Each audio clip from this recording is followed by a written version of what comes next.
Jelajahi cara baru mendapatkan informasi. Download Metro TV Extend sekarang.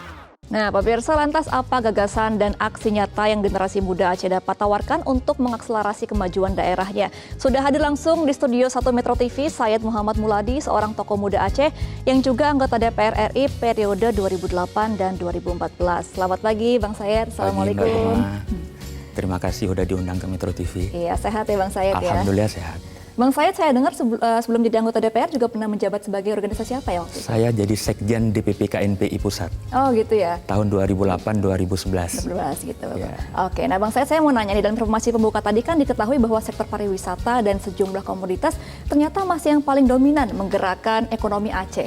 Tapi sebenarnya apa saja sih model provinsi Aceh sebagai provinsi dengan otonomi khusus? Ya, jadi kalau kita mau cerita Aceh sebagai daerah modal, rakyat dan masyarakat Aceh ini sudah terlalu banyak berkorban untuk Republik tercinta ini. Baik secara historis, orang harus tahu sebelum abad ke-20, kerajaan Aceh Darussalam itu merupakan kerajaan Islam kelima terbesar di dunia. Artinya Aceh ini adalah daerah yang luar biasa. Dia bukan lagi bagian kecil dari Asia, tapi menjadi bagian imperium dari dunia. Ya, kemudian kita tahu ketika Belanda masuk, daya juang melawan penjajahan Belanda itu adalah yang terkuat dan terlama yang pernah tercatat dalam sejarah dunia. Itu artinya daya juang orang Aceh itu luar biasa. Bahkan di awal Republik, Aceh terkenal sebagai daerah modal. Di tengah semua daerah tidak berdaya, Aceh berhasil menyumbangkan 2 pesawat yang pada saat itu harganya tidak terkira. Kemudian Aceh juga pada saat Republik sudah tidak mampu lagi menginformasikan kepada dunia bahwa masih ada pemerintahan, orang harus tahu ada yang namanya Radio Rimba Raya. Radio Rimba Raya itu yang memproklamasikan kemerdekaan Indonesia kepada seluruh dunia. Maka potensi Aceh itu luar biasa. Bahkan kalau dikatakan sebagai daerah modal, orang tidak banyak tahu bahwa Badan Perencanaan Nasional itu, Bappenas, itu mulainya dari Aceh, Mbak. Oh, bukan dari pusat justru ya? Jadi gimana secara intelektualitas, orang Aceh luar biasa. Bank Pembangunan Daerah itu dari Aceh. Jadi SDA-SDM itu sebenarnya luar biasa. Aceh, ya? Jadi Aceh itu kaya SDM, kaya SDA. Sekarang tinggal how to manage saja. Ya, banyak sekali hal-hal itu yang dimulai dari Aceh. Sehingga Aceh sebagai daerah modal ini memang bukan sekedar hanya basa-basi, tapi memang sudah dilakukan oleh orang Aceh. Harus tinggal lebih dieksplor lagi. Ya, harusnya pertanyaannya kenapa ya? di tanah yang begitu kaya itu, yang luar biasa itu, dengan potensi sumber daya alam dan manusia yang luar biasa, kok sekarang Aceh terkesan tertinggal? Nah, padahal Aceh punya ruang untuk maju itu sangat besar. Nah, kalau pertanyaan tadi pariwisata, tidak adalah daerah, saya mungkin sudah hampir 2/3 dunia ini saya pernah datang, Pak. Cuman Aceh ini memang luar biasa. Pariwisata di pantai barat, Sabangnya, seluruh daerah pariwisata, Danau Laut Tawar, keramahan masyarakatnya, dan mungkin tidak ada daerah yang seaman Aceh. Kalau di Jakarta kita taruh motor pakai kunci, hilang kan? Di Aceh enggak, Mbak. Di Sabang sudah enggak. asas kepercayaan Asasnya, masyarakatnya iya, itu ya. Jadi memang luar biasa di Aceh ini. Nah, cuman hari ini kenapa? Pertama, konflik yang terlalu panjang. Yang kedua, ada polisi pemerintah pusat yang setengah hati untuk Aceh. Kita tahu Aceh hari ini itu di-guidance sama satu undang-undang yang namanya Undang-Undang 11 2006 tentang pemerintah Aceh. Selama Republik ini berdiri ada 3 undang-undang. Yang pertama Undang-Undang 24 tahun 56 tentang Daerah Istimewa Aceh. Kemudian Undang-Undang 18 2001 tentang Nanggro Aceh Darussalam. Kemudian undang-undang terakhir 11 2006 tentang pemerintah Aceh. Undang-undang ini undang-undang yang sangat mahal. Lahir dengan darah, nyawa, dan air mata. Kenapa daerah lain yang punya ya? Tidak ada yang punya. Kenapa saya katakan Undang-Undang 11 2006 itu lahir dari darah, nyawa, dan air mata? Karena lahirnya dari 2 peristiwa besar. Maka Undang-Undang 11 2006 itu lahir. Yang pertama, tsunami Aceh. Tsunami Aceh, ratusan ribu nyawa hilang. Konflik Aceh selama 40 tahun, puluhan ribu nyawa hilang.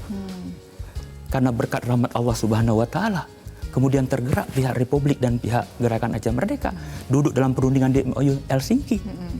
Itulah damai Aceh yang mahal sekali. Saya orang yang merasakan, saya lahir besar di Aceh, saya kuliah dari SD sampai kuliah S1 saya di Aceh. Saya merasakan bagaimana tidak damainya dan bagaimana pada saat damai sekarang. Inilah yang kemudian selama Aceh bergolak, kemudian MOU Helsinki, lahirlah Undang-Undang 11 2006 ini. Dalam Undang-Undang 11 2006 itu sebenarnya apa isi intisari dari 273 pasal yang ada di situ? Kebetulan saya juga mantan sekretaris OSUS Aceh Papua. Saya hafal dan paham pasal Undang-Undang 11 2006 itu. Intisari daripada undang-undang itu, orang Aceh boleh semuanya. Aceh boleh lakukan apa? Ambil sumber daya, kuasai semua. Yang jangan minta satu, merdeka. Yang lain kalian ambil. Ya, yang kalian ambil. Ada 4 poin penting di dalam Undang-Undang 11 2006 itu. Yang pertama, partai lokal. Tidak ada daerah lain yang ada partai lokal. Iya, paling banyak di Aceh partai lokal. Kenapa? Yang kedua, dana otonomi khusus. Yang ketiga, syariat Islam. Bahkan dalam menimbang pasal 11 2006 itu dituliskan bahwa Aceh adalah daerah khusus yang bersifat istimewa yang karena daya juang yang tinggi berazaskan syariat Islam. Nah, Bang Said, kalau kita ngomongin soal syariat Islam nih, kan Anda juga turut terlibat ya dalam perumusan undang-undangnya ya ketika ada perumusan undang-undang ini. Lalu bagaimana implementasinya terhadap kebijakan publik di sana, khususnya kebijakan terhadap ekonomi nih berbasis syariah di Aceh? Ya, jadi begini. Undang-Undang 11 2006 itu sudah firm bahwa pelaksanaan syariat Islam di Aceh itu tidak ada debatable lagi. Nah, karena tidak ada debatable lagi, maka seluruh instrumen lembaga keuangan syariah, tidak sekedar perbankan, kredit, leasing, segala macam, itu harus berazaskan Islam. Itu tidak ada tawar-menawar lagi. Maka kalau ada pihak-pihak yang baru-baru ini mencoba-coba untuk kembali mendatangkan bank konvensional, mengganggu syariat Islam, itu pasti akan dilawan oleh orang Aceh. Nah, jadi perekonomian Islam ini harus diberdayakan dengan semaksimal mungkin. Jangan karena bank syariah Indonesianya rusak 3 hari, terus yang disalahkan syariah Islamnya, Mbak. Itu yang terjadi di Aceh kemarin. Iya, yang kemarin sempat ramai 3 hari tidak bisa diapa-apain ya. Gara-gara 3 mobil bankingnya tidak bisa dipakai, banknya macet. Yang terjadi bukan BSI-nya untuk diperbaiki, tapi syariat Islam yang diprotes. Itu yang rakyat Aceh nggak bisa terima. Nah, jadi kalau saya lihat pelaksanaan syariat Islam ini itu memang ruhnya orang Aceh. Karena Aceh ini secara fakta itu 99% Muslim. Dan di sana orang non-Muslim itu paling aman. Mbak bisa lihat dengan etnis Tionghoa. Tidak ada satupun yang terganggu di Aceh. Meskipun lebih dari 90% itu warga Muslim. Tapi... Bukan 90%, 99%. Nah, jadi tetap aman ya aman. Untuk hidup di sana. Kriminalitas premanisme di Aceh nggak ada. Nah, yang ada pada saat itu pemberontakan. Karena apa? Karena ketidakadilan. Ini Bang soal Said, keadilan dan kesejahteraan saja. Bang Said, kita masih akan membahas ya mengenai potensi dan juga modal di Aceh. Tapi kita harus jeda terlebih dahulu. Pemirsa tetap bersama kami di Selamat Pagi Indonesia.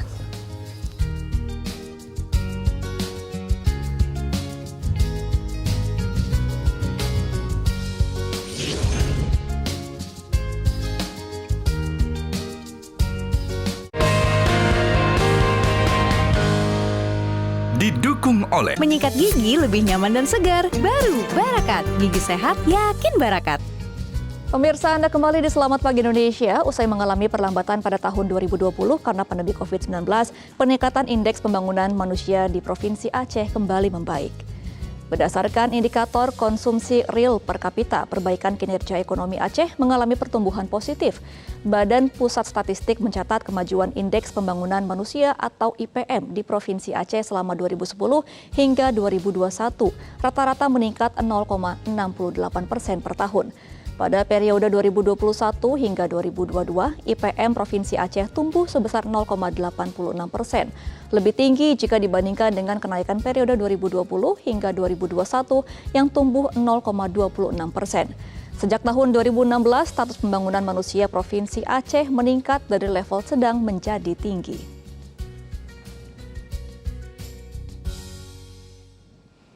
Dan pemirsa, masih bersama kami tokoh muda Aceh, Bang Said Muhammad Muladi. Bang Said, kita lanjutkan ya. Ini usai lepas dari GAM, Aceh ini kan menyandang status daerah otonomi khusus dari pemerintah pusat. Salah satunya adalah keistimewaan yakni perolehan dana otonomi khusus tiap tahun anggarannya ya Bang Said ya. Nah, namun tiap tahun ini kucuran dana otsus ini nampaknya kian menurun. Tahun lalu mencapai 7 triliun ya waktu tahun lalu itu ya. Namun tahun ini hanya setengahnya yakni 3,9 triliun. Kira-kira apa yang berpengaruh terhadap dana itu? Jadi salah satu keistimewaan dari Undang-Undang 11 2006 tentang pemerintah Aceh yaitu dana otonomi khusus. Dana otsus ini hanya diberikan kepada Aceh dan Papua. Sebenarnya dana ini melekat dalam undang-undang ini. Sepanjang undang-undang ini masih ada, sepanjang republik ini masih ada, maka dana otsus ini tidak boleh berkurang. Itu sejogjanya dan seharusnya. Kenapa? Ketika diputuskan 2007, itu 3%. Diambil dari dana alokasi umum. Itu sekitar berapa triliun, karena dana alokasi umum kan progresif. Terus tiba-tiba menjadi 2% pada 2014 sampai 2015. Dan hari ini menjadi 1%. Sehingga penurunan ekonomi Aceh itu terasa sekali. Daerah kabupaten kota lah misalnya contoh. Kayak Kabupaten Aceh Besar saya kasih contoh. Saat 3% mereka mendapat doka itu sekitar 150 miliar. Hari ini menjadi 340 miliar. Nah, ini menyebabkan ekonomi Aceh turun. Ditambah lagi diperburuk kemarin dengan COVID. Nah, sekarang saya sebagai putra Aceh yang pernah di DPR RI dan pernah di OSIS Aceh Papua minta segera direvisi Undang-Undang 11 2006 khusus untuk pasal dana otonomi khusus. Pemerintah pusat nggak boleh menghentikan itu. Karena kalau dana otonomi khusus dihentikan, maka tidak ada gunanya Undang-Undang 11 2006.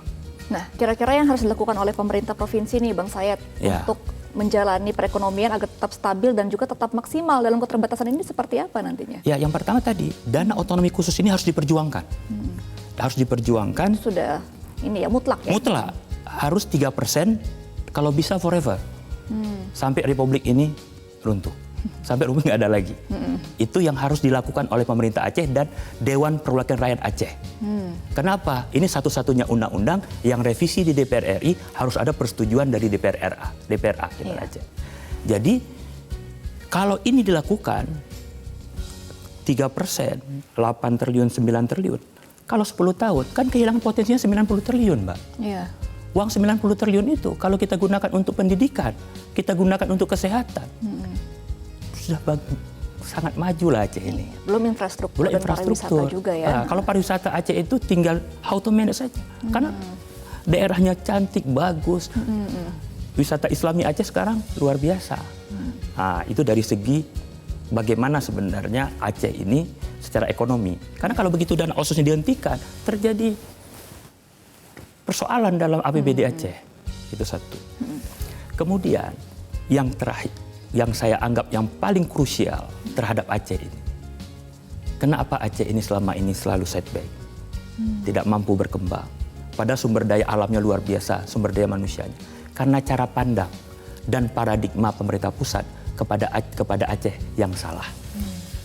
Aceh selama ini dipandang sebagai pintu belakang Republik.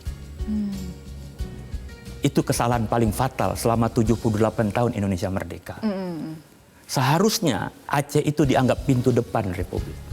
Dia pintu gerbang Republik. Kenapa pintu gerbang Republik? Di atas Aceh ada 2 miliar manusia. Ada China, ada India, ada Eropa, ada Arab. Yang potensi ekonominya luar biasa. Karena Aceh menjadi pintu belakang, mereka nggak masuk ke sini. Coba Aceh dibuka sebagai pintu depan. Dari situ semua ya, contoh saja Sabang. Sudah pariwisatanya bagus. Luas wilayahnya juga besar. Seluruh kapal yang datang dari Eropa, India, China, Afrika Nggak perlu lagi ke Singapura. Cukup di Sabang. Satu bisnis saja, kita nggak usah cerita bisnis yang banyak. Bisnis air bersih. Kira-kira Mbak Gemma, mana lebih mahal air di Singapura sama air di Sabang? Kira-kira mana yang mana? Harusnya sih di Singapura Harus Sabang, ya. pasti. Pasti mereka secara bisnis akan ngantri di Sabang itu. Bayangkan, kalau seluruh kapal Eropa, Asia, Afrika datang ke Sabang, berapa ratus ribu tenaga kerja terserap. Iya, Secara pendapatan ekonomi, gitu ya. devisa, pariwisata, kedokteran, semua maju. Nah, inilah yang selalu saya perjuangkan. Kalau kalian Jakarta ini memandang Aceh selalu pintu belakang, sampai kiamat Aceh itu nggak maju. Tapi kalau Aceh dianggap sebagai pintu depan, insya Allah lebih hebat dari Singapura. Oke, nah Bang Sayed, apa nih yang perlu dieksplorasi lagi oleh generasi muda di Aceh agar warganya semakin berdaya ke depannya nih? Ya, yang pertama, kita memang harus meningkatkan sumber daya manusia. Ya. Generasi muda Aceh luar biasa, tapi persoalan-persoalan sosial di Aceh juga banyak yang luar biasa. Dia karena dijadikan daerah tertutup, maka banyak hal yang tidak bisa tereksplor, Mbak. Ya. Jadi anak-anak Aceh yang pintar itu seperti katak di bawah tempurung, terkunci.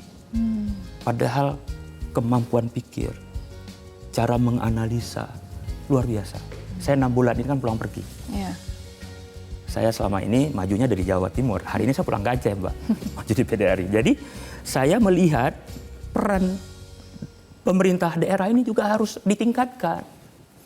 Kita harus memilih pemimpin-pemimpin yang punya leadership, yang mengerti Aceh. Jangan orang yang ditempatkan di Aceh yang nggak ngerti Aceh. Karena komunikasinya memang dari pemerintah Iya. untuk pusat ya. Gimana kita mau menyelesaikan suatu masalah yang kita nggak paham, yang kita mau selesaikan itu. Ini masalah. Nah, sedangkan generasi muda Aceh ini sekarang perlu pembinaan, perlu fasilitas. Contoh sekarang ini, dana OSUS kalau berhasil diperjuangkan, saya katakan dana OSUS jilid 2. Ya, harus berhasil ini. Kalau pemerintah pusat main-main dengan dana OSUS ini, saya yakin akan terjadi persoalan baru di kemudian hari. Kenapa saya harus mengulangi ini? Ya. Karena itu intisari dari Undang-Undang 11 2006. Kalau dana OSUS jilid 2 nanti berhasil, maka penggunaannya tidak boleh lagi seperti dana OSUS jilid 1 yang pemakaiannya serampangan, tidak terukur. Dana OSUS jilid 2 dengan angka 3%, 120 triliun per 10 tahun misalnya, maka 30% dari itu harus untuk pembangunan sumber daya manusia. Iya. Untuk generasi muda, untuk peningkatan ekonomi. Apa maksudnya? Orang Aceh-Aceh yang pintar, yang punya kemampuan, yang punya kemauan, itu dari mulai SD, SMP, SMA, S1, S2, mau ke sekolah ke Inggris, ke Amerika, cukup uang itu. Sekarang mereka, kenapa nggak bisa? Nggak punya kemampuan. Iya. Dana uang yang banyak tidak sampai ke mereka, hanya di elit. Oke. Nah, saya yakin kalau dana OSUS jilid 2 ini bisa dilakukan dengan baik, terutama kepada sumber daya manusia, Iya. Aceh ke depan lebih baik. Oke, berarti dengan adanya OSUS jilid 2 ini semoga bisa digunakan untuk pembangunan Aceh Ya. dan lebih mengeksplorasi modal-modal dan juga potensi di Aceh ya, Iya. Bang Sayed ya. Jadi gini, dana OSUS jilid 2 ini itu harus dipakai pertama sumber daya manusia. Katakanlah ada 1000 anak Aceh yang jago kedokteran. Oke, baik. Ya, sekolahkan dia sampai kepada tingkatan yang paling tinggi. Oke, ini berarti harapan kita semua ya, semoga Ya. Aceh juga bisa menjadi maju, menjadi pintu depan Indonesia. Pintu Bang depan Sayed. Indonesia. Itu Oke, kuncinya, baik. Mbak. Kalau itu tidak dilakukan, sampai kapanpun Aceh tidak maju. Oke, baik. Terima Dan kasih. pelaksanaan syariat Islam tidak boleh diganggu-gugat. Baik. Karena itu adalah ruhnya orang Aceh. Oke, baik. Terima kasih sama sekali Bang Sayed Muhammad Muladi, tokoh muda Aceh, sudah menjelaskan apa kepentingan dari warga Aceh. Semoga Aceh menjadi pintu depan Indonesia. Dan pemirsa, selamat pagi Indonesia. Masih akan kembali untuk Anda dengan sejumlah informasi lainnya. Tetaplah bersama kami.